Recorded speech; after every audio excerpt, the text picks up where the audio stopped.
Welcome on into another episode of the Wolverine TV. I'm Clayton Sayfie with Chris Balas and Austin Fox, bringing you some coverage here for Michigan basketball in the Sweet 16 for the fourth straight season, 6 out of 8. Ah, Quick shout out there to John Beeline and Juwan Howard for continuing what's an incredible culture here at Michigan. And then we'll talk a little spring football as well, thanks to Lewis Jewelers, our sponsors. Remember to use the promo code Blue60 at thewolverine.com for 2 months of our premium content. Absolutely free. Um, Guys, they got out of the first weekend. Michigan basketball without Isaiah Livers, they were the trendy pick to get upset by LSU. I was worried about that game when we talked last week on this show. Assuming that LSU got past St. Bonaventure, which you can't assume that, but they did. And it was a tough matchup on the defensive end for Michigan, but they were able to score, like John Beeline used to say, against teams like that. They have to guard us too, and that's exactly kind of what won out. Michigan, the more consistent team, the more efficient team, held LSU at the end of the day to 39% from the field, which is ridiculous considering some of the shots they were making early on. well, and some of the shots they were taking makes it less ridiculous. They weren't going to keep that up, and they have an AAU offense. Frankly, Will Wade is a terrible coach. I'll say it. He might be a great recruiter, if you know what I mean. Wink, wink. But when he throws them out there, it's literally throw the ball out there. And you know what? One play that kind of epitomized everything about LSU to me was when Javante Smart, I think they were up 6 points, and they have a chance to go up even more, and he throws that behind the through the legs Unbelievable. out of Unbelievable. bounds. And it was reminiscent of that Ohio State play. I think it was Suing, wasn't it? Who threw it behind his back. And I'm like, you're down the stretch here, or you're pulling away. What the hell are you doing? So, and that was a key play in that game. Michigan comes back. The reason I picked LSU to win that game was because I wasn't sure where Michigan's points were going to come from. Shawnee Brown had been missing in action. And I thought, okay, is he going to be able to flip the switch if he hasn't done it in 2 or 3 weeks? And it'd been a while, let's be honest. Then is he going to be able to do it in this game? But really appreciated his contribution, what he said about it, how his mom texted him before the game and said, hey, this is why you came to Michigan. You wanted to be on the big stage. Now show them what you're made of. So kids love their mamas, man. And he followed suit and went right after it. So give him credit. But that's what it's going to take, in my opinion, to win these next two games. What's interesting to me is usually in a bracket, right, you're facing like a lower seed. It looks to me like this is going to be true to form for Michigan, having to play the higher seed in every round, assuming Alabama gets by UCLA, which I think they will. No guarantees there. UCLA is playing good ball, but it's been fun to watch, man. And if they get to the Final Four, they definitely will have earned it.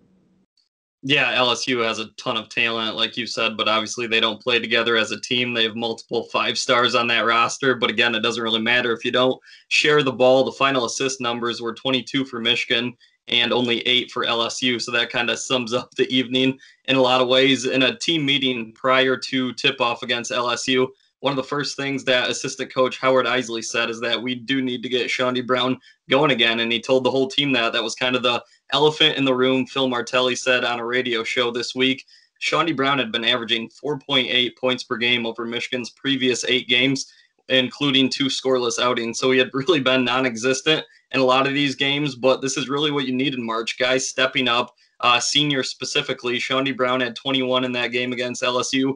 Eli Brooks also had 21. You win big games in March and in the NCAA tournament with veterans stepping up. So it was really good to see Shawnee Brown and Eli Brooks specifically do that. And I think they're going to need similar contributions if they want to come out on top against Florida State. As John Beeline used to call them, the outliers, right? The guys that would come out of nowhere and who you really need to step up. Mitch McGary was that guy through the whole tournament in 2013. And so they're going to need more of that. I think you're going to need more scoring from Franz Wagner. And Hunter Dickinson still has another gear. It's going to be interesting to see how he plays against Florida State's big men. I don't know how much they're going to double him. Clay, I read one of your articles. They said they double a lot. Some guys told me that they don't double as much. But this is a pretty good defensive team, even though they're only 31 in KenPom. They've got length everywhere. I think that's going to be tough for Mike Smith and Eli Brooks. So you got to get some shots off over these guys. And Shawnee Brown is not going to get the looks that he got against LSU. Austin Fox could have made 1 out of 10 against those guys, and that's a high number for him. Yeah, I think this LSU or this Florida State defense, they at the very least help a ton. With what Leonard Hamilton has done there over the years, and kind of going back this week, I was watching some of their games.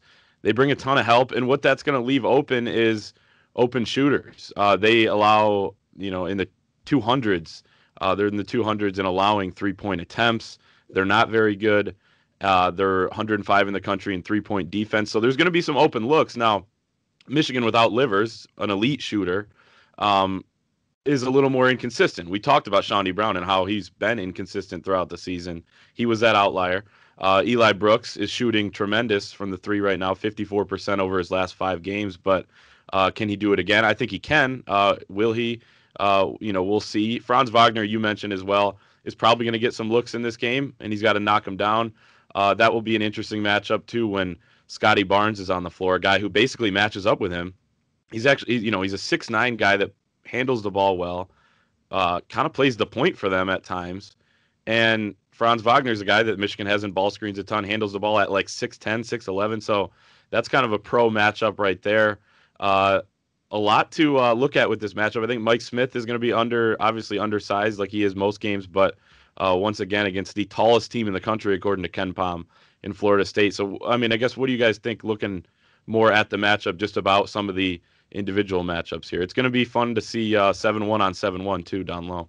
Minus an unbelievable growth spurt from Mike Smith. He's always going to be undersized, Clay. So maybe we'll come back and he's 6'2" on Sunday, but I don't think so. And that's going to be the case here for the rest of the tournament, let's be honest. And like you said, most cases. But you know what would be interesting to me and what I think Michigan has to get if they want to get out of the next 2 games and get to the Final Four, I think Brandon Johns has to have a game where he hits a couple outside shots. He has had some wide open looks. And damn it, it's all in his head, man. And it's hard. Believe me. I was there back in high school. You can be a great practice shooter. But when those lights go on, man, if you're peeing down your leg, then you're going to have a hard time. You can't think about it, man. You got to go out there. It's just like a golfer. You get on the practice range and you got to be able to take that over and not think about it. If he could just stroke it like he did, I think it was Rutgers last year, right? When he had 21 points. And that is who Brandon Johns can be. But it's not as easy as just saying, hey, man, just do it. What's the problem? Up here is tough to really overcome. So, but I think he's got it in him. And I'd love to see him just have that confidence and relaxed. I wish Greg Harden were still around, Michigan's guru who used to help these guys psychologically and say, hey, and sit down and talk to them. He helped guys like John Navarre, even Desmond Howard, a lot of these guys, Tom Brady. We've read a lot about him. So, but there's got to be some way for him to get going a little bit more offensively. And if he does that, he could be that outlier, I think. But I do love the matchup down low to watch. It's going to be interesting. We saw how much Hunter Dickinson struggled with Kofi Cockburn, just getting position and shooting over another big guy, Illinois' big guy, who will be watching this game at home, by the way. But it's a little bit tougher when you've got a bigger body in there and guys pushing you around. And let's be honest, man, they're letting guys get away with murder against Dickinson. Some of the things and the shoving and the flat out, the ridiculous nature of what he's dealing with. Hopefully they call it a little bit tighter down there too. Off the top of my head, Hunter Dickinson has gone up against very few other 7-footers this year. Liam Robbins at Minnesota is one. Coburn at Illinois was another. But Balsa Koprivica for Florida State is 7'1", which is obviously how tall Dickinson is. So it'll be interesting to see how Dickinson does against size equal to him. Clayton, you and I talked about it earlier this week on our podcast. Is Leonard Hamilton going to double Dickinson down there in the post? If he does, obviously that'll leave Michigan's other shooters open. I kind of hope they don't. But again, I don't know what Hamilton's game plan is going to be. Florida State has 2 of the 4 best 3-point shooters in the ACC, and MJ Walker and Anthony Polite. Both guys are over 43%. I know some people were a little concerned about Mike Smith's height going against LSU's guards. And that was really the first time all year that Mike Smith really looked rattled. It seemed like the moment got to him a little bit. He had that bad travel late. He had some other bad plays throughout the game, one of his worst overall outings throughout the year. So he had never played in the postseason before. He had never played in a conference tournament in the Ivy League. So I'm really hoping that we see a bounce back performance from him because he had been on fire prior to that LSU game, specifically in the Big Ten tournament against Maryland when he had 18 points and a season high 15 assists. Obviously, Juwan Howard once played for Leonard Hamilton, so I think that's going to be another interesting aspect and really kind of adds to the storyline of how good this chess match is going to be on Sunday night. If you're Mike Smith, at the very least, hit your spot up threes or something like that, and don't turn it over. I mean, he almost blew it at the end, but they were able to do enough. And I like that lineup of Eli Brooks, Sean D. Brown, Franz Wagner, Brandon Johns, and Hunter Dickinson. I think that might be something here in this game as well with the length and the height that Florida State has. And you got to keep them off the glass too. They're one of the better offensive rebounding teams in the country. They rebound 34.8% of their offensive misses, which is 19th in the country. So we've seen Michigan struggle a little bit on the defensive glass. The numbers are good, but there's been games here and there where a team can really get after them there. So I'm sure that's a point of emphasis in practice leading up, and it's kind of nice to have played LSU, a bigger team in terms of on the perimeter before this Florida State game, and then also to have Florida State's kind of a tough team to maybe prepare for, to have 4 or 5 days to do that. So I think those two things are working in Michigan's advantage. But Leonard Hamilton's a good coach. He's got a little bit of time here to scout Michigan as well. It was interesting to me that he benched Mike Smith down the stretch, Juwan Howard after that. He could tell, you know what, he wants to win. It's like he said, I'd get physical with my grandma if we were playing one-on-one, and then I'd hug her afterwards and kiss her if she were still alive. And I thought that was a great quote. And but that just shows the kind of competitor he is. And if you're not performing, man, you got to sit, because he's got, 15, 16 guys there to be accountable for, not just the one. And I don't have any question that Mike Smith's going to come back from this, and he's not going to let it play over. Sometimes what happens in a game, you lose your confidence and you just don't get it back. But he's not that kind of guy. He's had bad games before where he's bounced back and played extremely well. We saw it in the tournament. So I have a good feeling that he's going to have a good game.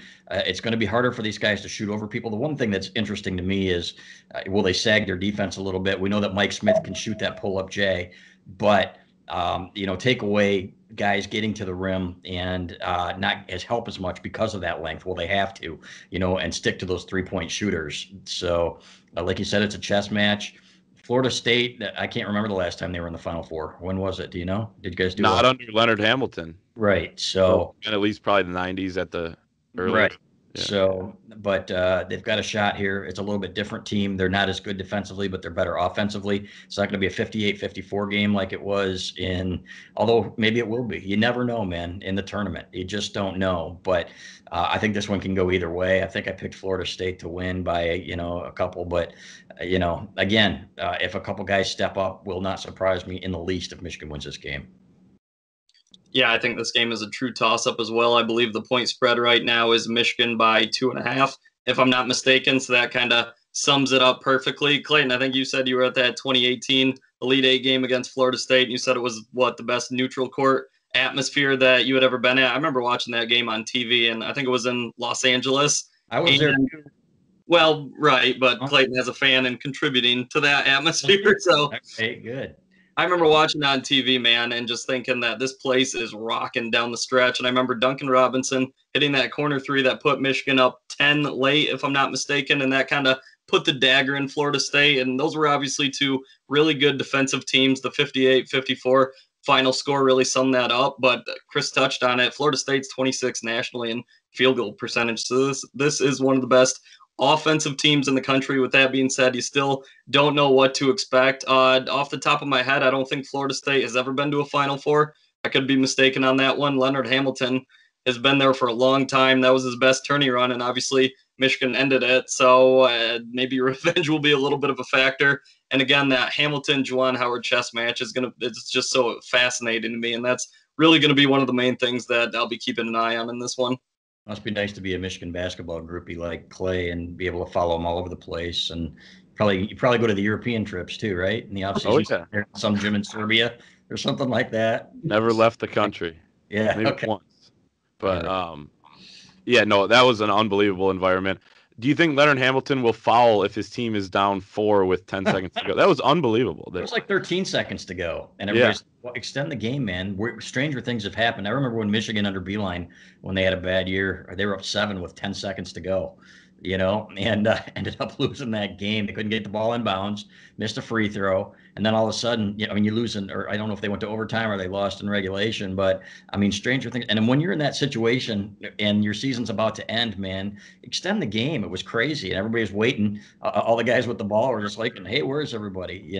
So, but, they probably would have won the game anyway, Michigan, but A tactical error, no doubt. So, but he's a solid coach. There's no doubt about it, and has built something there that they can be proud of. And as a good guy, as Juwan Howard said, he really looks up to him as a mentor. Not enough African American coaches in college basketball, and that's what I loved about what Juwan said too, man. When he says he can't fail, he's not talking about for him.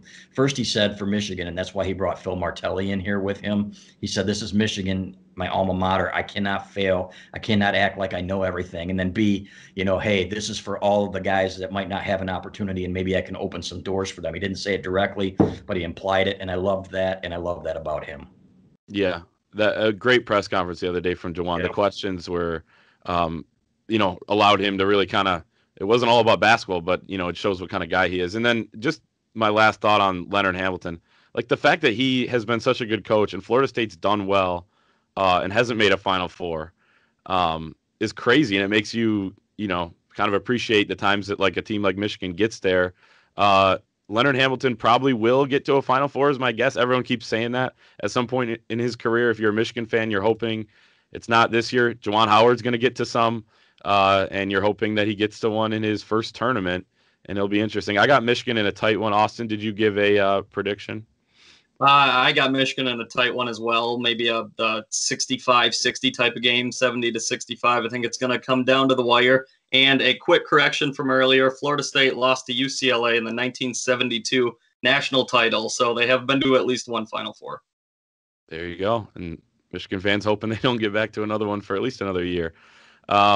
Anything else on this game here before we move on to a little bit of spring football? Let's move on to spring football, man. Let's do it. Talk some gridiron stuff.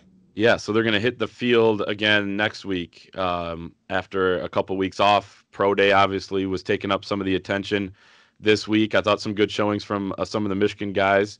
But in terms of spring football, what is the latest, Chris? And then we can kind of discuss our thoughts on it. Yeah, Cade McNamara is starting to separate a little bit at quarterback over J.J. McCarthy. We don't know what Alan Bowman's going to do when he gets here, but, he's got experience. Cade's got a little bit of experience. Was not a good practice player last year. They gave him every opportunity at times when Joe Milton was struggling to win the job in practice and say, hey, show us, and he couldn't, but he still came into that Rutgers game after that Wisconsin performance where he showed really well on a couple of drives and showed that he was a gamer. Now, can you do it against somebody other than Rutgers? We saw Brandon Peters tear up Rutgers, and everybody was taking their victory lap saying, I told you. And it's like, no, you got to do it against somebody good and or somebody relevant, somebody decent, for God's sake, if we're being honest. So, and Rutgers is getting there, let's be honest, not to rip on them under Greg Schiano. But to me, that's the key. You got to get excellent quarterback play. From what we've heard and what we heard last week, he's doing everything right pre-snap, which is a problem, has been a problem at times for some of these quarterbacks, and knows where to go with the ball, knows where his receivers are going to be, and has been really good. Has a high football IQ was what we were told. So does he have the arm strength of a Joe Milton? No. Does he have the running ability of a Denard Robinson? Nobody does. No. But he's going to be a solid guy.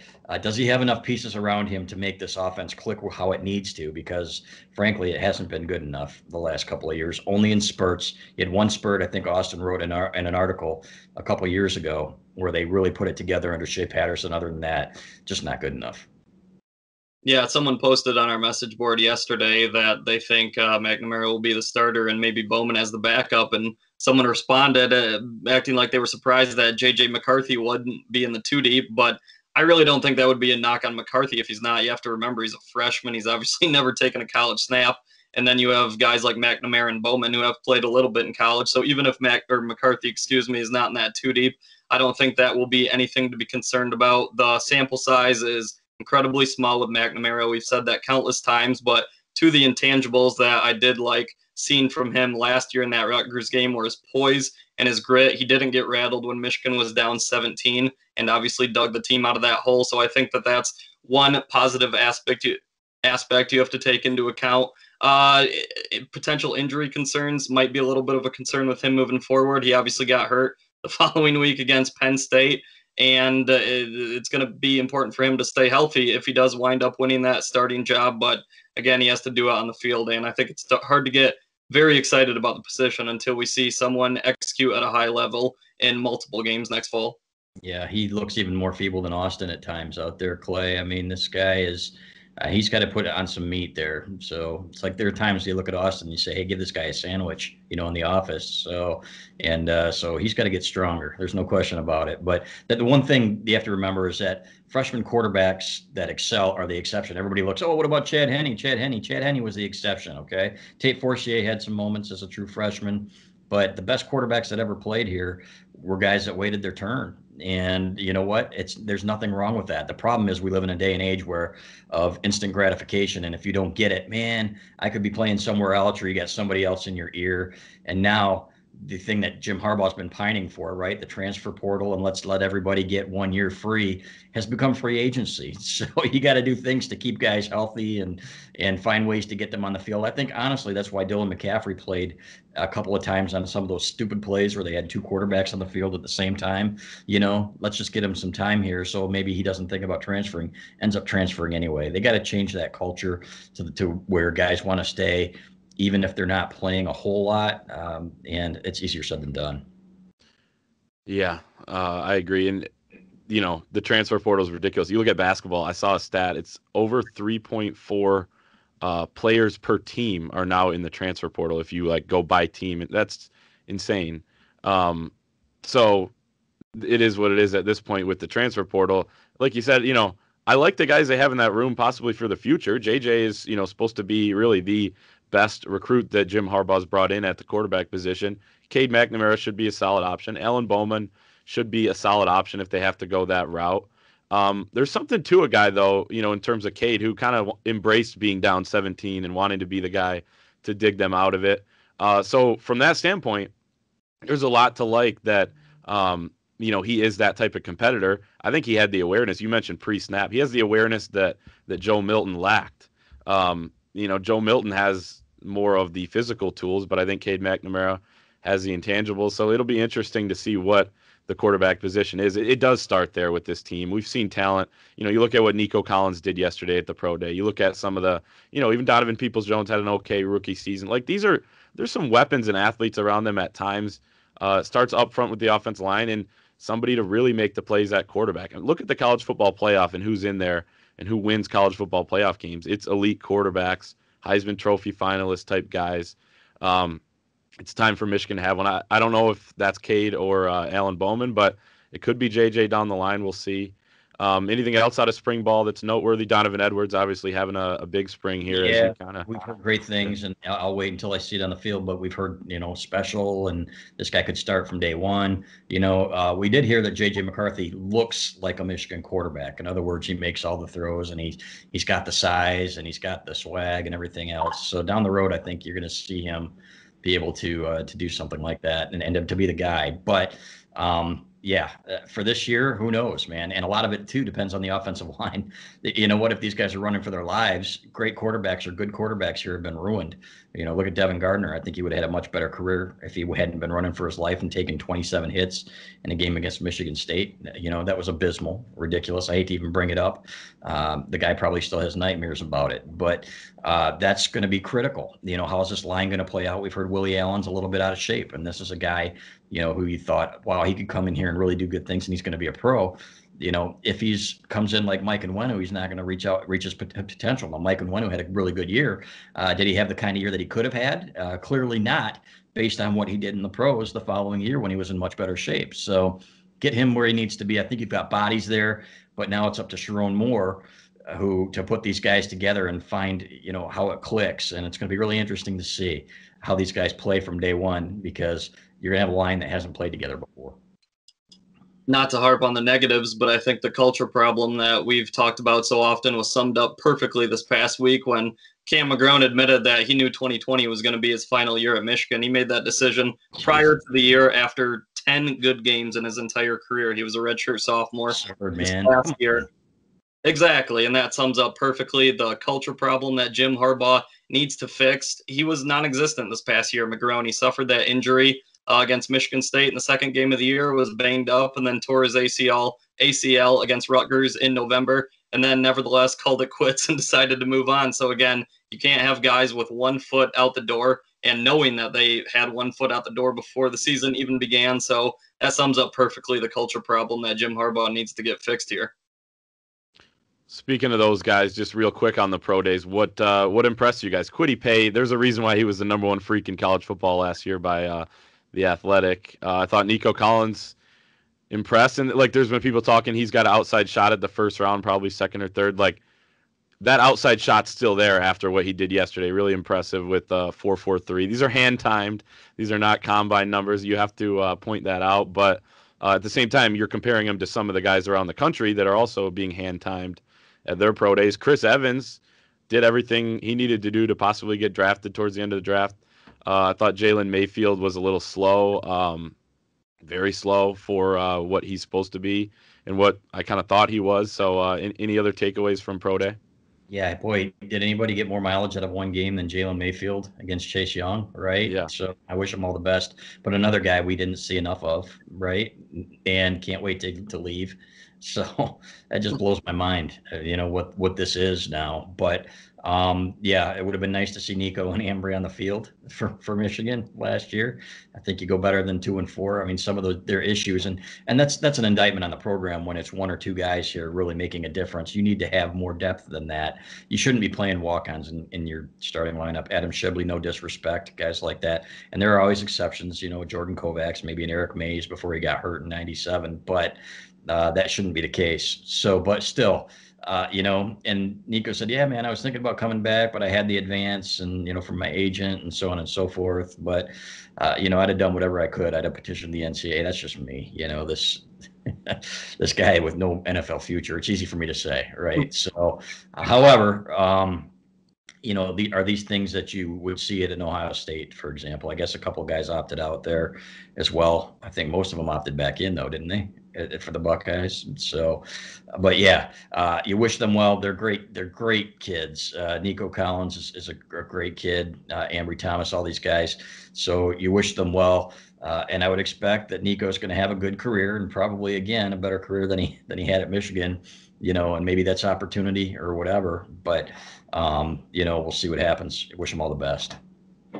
There were some familiar faces at Pro Day yesterday that I did not expect to see back on campus. Tariq Black, Donovan Peoples-Jones, and Shea Patterson. They said they needed someone to throw him the ball, and sure enough, Shea Patterson showed up. So we knew a lot of these Michigan guys were going to put up big numbers, and they did. Nico Collins being a good example. He ran a 4.43 40 at 6'4", 215 pounds. Ambry Thomas ran a 4.39. That's incredibly fast. But again, we knew he was fast. Chris Evans ran a 4.44 40. So maybe, puts him in those late rounds at best if he wants to get drafted. But getting away from the negatives, Kwity Paye sums up everything that a Michigan man should be. And he showed it yesterday in his pro day workouts. He put up 36 bench press reps. That was 7 more than any other Wolverine player did. Ben Mason was next closest at 29. He ran a pretty good 40 time at 6'2", 261, I believe he measured in at. So Kwity Paye is likely going to be a first-round pick, maybe even a top 12 to 15 pick, and it really couldn't happen to a better guy. He has an incredible story, and he's one of, I don't want to say one of the few guys, but he's one of the players who really gave his all for Michigan over the past few years. So, again, this really couldn't be happening to a better guy. And you said he's going to go, what, 12, top 12, top 15, guaranteed, in my opinion, top, first round. He came back last year after being hurt. He was the only guy to actually have done that. Jalen Mayfield got a little healthier. But, yeah, Chris, you wrote that story on Kwity Paye the other day.